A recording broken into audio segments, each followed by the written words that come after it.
स्वागत है आपका न्यूज़ 11 इंडिया में। आपके साथ मैं हूं राधा कुंदेरिया। चलिए रुक करते हैं उत्तर प्रदेश से जुड़ी खास खबरों की ओर।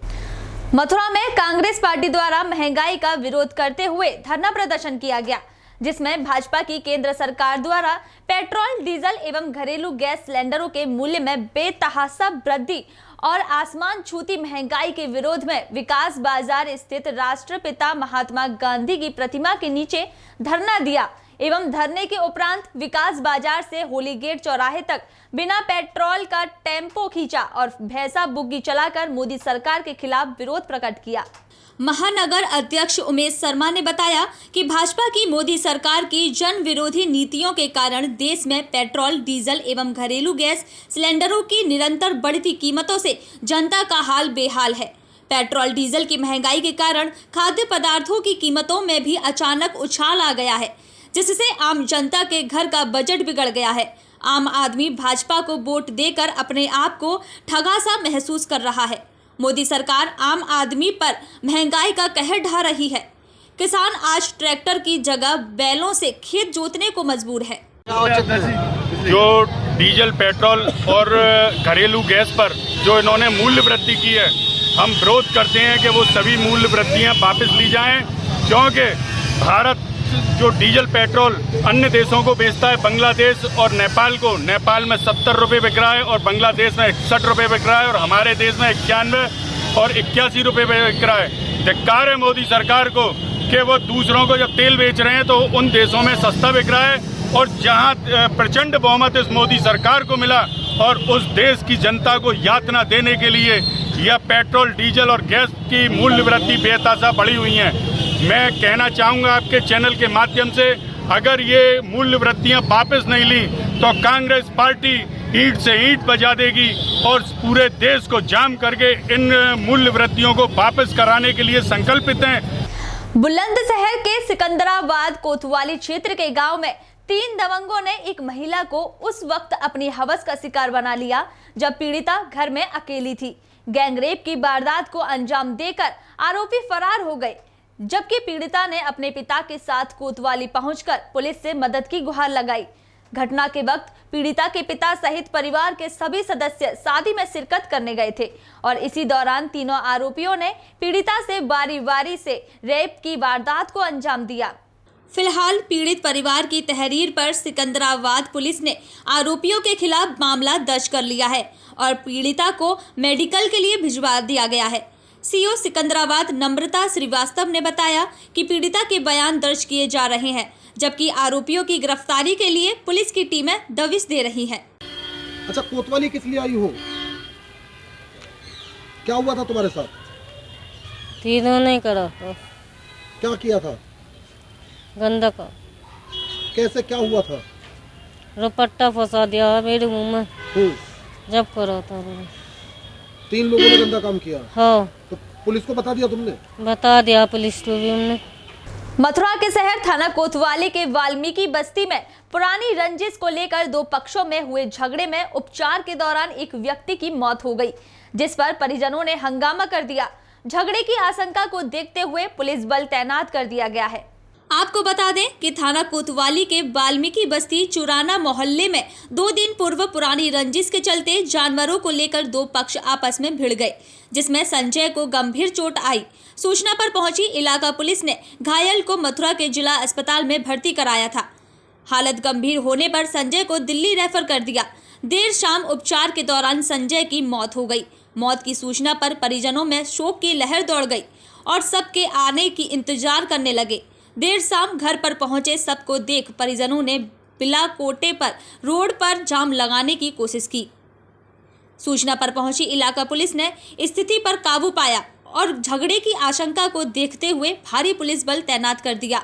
वहीं मृतक के भाई ने जानकारी देते हुए बताया कि पुरानी रंजिश के चलते 8 से 10 नामजद लोगों ने मेरे भाई पर हमला बोल दिया और हमले में घायल कर दिया, जिसकी सूचना पुलिस को दी गई। उपचार के दौरान मेरे भाई की मृत्यु हो गई है, परंतु आरोपी खुलेआम घूम रहे हैं। पुलिस कोई कार्यवाही नहीं कर रही है। सबको रोड पर रख मुआवजे की मांग की जा रही है। झगड़े की आशंका को देखते हुए मौके पर भारी पुलिस बल तैनात कर दिया गया है। भैया आपका जी, तो क्या मामला हो गया था? सर ये काफ़ी पुरानी रंजिश चल रही है इनसे। अभी कुछ दिनों पहले इनसे कोई जानवर चोरी की FIR लिखाई गई थी इनके नाम पे। ये राजीनामा बनाने का जवाब दे रहे थे बड़े भैया पे बहुत दिनों से, तो राजीनामा न करने के चक्कर में इन्होंने हमारे भाई को अकेला घेर के फरसे तमंचों से मारा था। अब क्या हो गया, मौत हो गई उनकी? हाँ, उनकी मौत हो गई। अभी तक कोई गिरफ्तारी नहीं है, 24 घंटे हो गए। तो क्या आपकी क्या मांग है? हमारी क्या मांग है, हमारे जो भी नामजद आरोपी है उनको तुरंत गिरफ्तार किया जाए और हमारे भाई पद्मश्री भजन सम्राट अनूप जलोटा बुधवार को वृंदावन आए।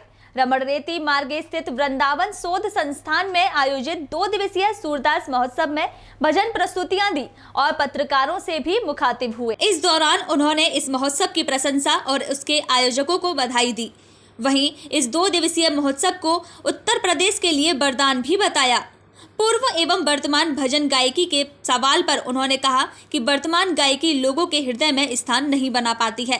यूथ कलाकारों के प्रश्न पर उन्होंने युवा कलाकारों से आह्वान किया कि शॉर्टकट रास्ता न अपनाकर साधनारत होकर शास्त्रीय संगीत अपनाते हुए आगे बढ़ें तो दूर तक स्थापित रहेंगे।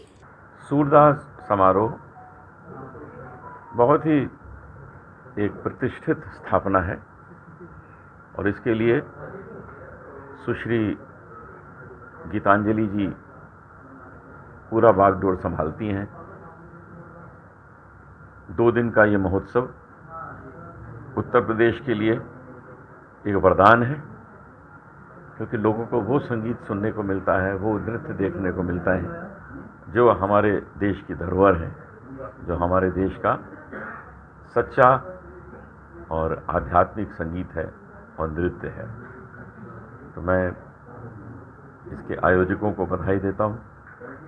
गीतांजलि जी के साथ और लोग भी हैं जिन्होंने इनको सहायता की है, जो इनकी पूरी टीम है, उस सबको मैं धन्यवाद देता हूँ। आज आपके साथ मंच पर कौन सा? आज हमारे साथ मंच पर दीप्ति चतुर्वेदी बैठेंगी, वो गाएंगी।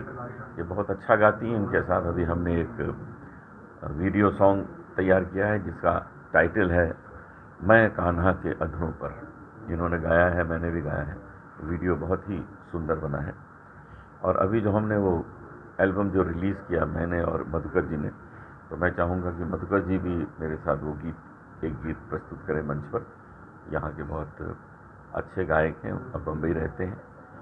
तो यही प्रयास है कि लोगों को आज अच्छा संगीत सुनने को मिले जो कई वर्षों तक उनके हृदय में अंकित रहे। आज बार वृंदावन में आए हो, कई स्टेजों पे आपने गाया है, लेकिन आज सूरदास जी के ऊपर कार्यक्रम हो रहा है, इसको लेकर आप गाएंगे, आप कैसा महसूस करेंगे? ये एक विशेष कार्यक्रम है क्योंकि ये एक ऐसे कवि के नाम पर कार्यक्रम है जिसे हम बचपन से गाते आए। कौन बच्चा नहीं सुनता है मैया मोरी मैं नहीं बता, गुनगुनाते ही हैं। तो सूरदास जी का तो हम बचपन से गा रहे हैं और हम वो रचना यहाँ अवश्य गाएंगे। मुरादाबाद में कार्यकर्ता प्रशिक्षण कार्यक्रम में शामिल होने के लिए बरेली एयरपोर्ट पहुंचे अखिलेश यादव ने सीएम योगी पर इशारों ही इशारों में निशाना साधा। उन्होंने कहा कि पड़ोसी प्रदेश में परिवर्तन हुआ है, सोचो अगला नंबर किसका होगा। वहीं उन्होंने कानून व्यवस्था पर भी सवाल उठाया। साथ ही कहा कि मुख्यमंत्री दूसरों के काम पर सेल्फी खिंचवा रहे हैं। मुरादाबाद के कार्यकर्ता सम्मेलन में जाने को बरेली एयरपोर्ट पहुंचे अखिलेश यादव ने बरेली एयरपोर्ट पर पत्रकारों से बात की। यहां पर उत्तर प्रदेश के पूर्व मुख्यमंत्री अखिलेश यादव ने बड़ा बयान दिया। अखिलेश यादव ने योगी पर इशारों ही इशारों में निशाना साधा। जब उनसे पूछा गया कि उत्तराखंड में बीजेपी के मुख्यमंत्री बदले गए हैं तो अखिलेश यादव ने कहा यह शुभ संकेत आ रहा है कि पड़ोसी प्रदेश में बदलाव हुआ है। खुशखबरी है कि पड़ोसी प्रदेश में नेतृत्व परिवर्तन हुआ है, सोचो अगला नंबर किसका होगा। ये शुभ संकेत है कि पड़ोसी प्रदेश में बदलाव हुआ है मुख्यमंत्री जी का। अब आप सोचो अगला नंबर किसका होगा। कहाँ हो सकता है। वहीं उन्होंने कानून व्यवस्था पर कहा कि कानून व्यवस्था कुछ ठीक नहीं है। प्रदेश में लगातार घटनाएं हो रही हैं। जिस प्रदेश की कानून व्यवस्था ठीक ना हो वहां विकास की उम्मीद नहीं कर सकते। पुलिस को काम करना चाहिए कानून व्यवस्था को बेहतर करने के लिए, लेकिन सरकार ने पुलिस को लगा रखा है पॉलिटिकल पार्टी को परेशान करने के लिए।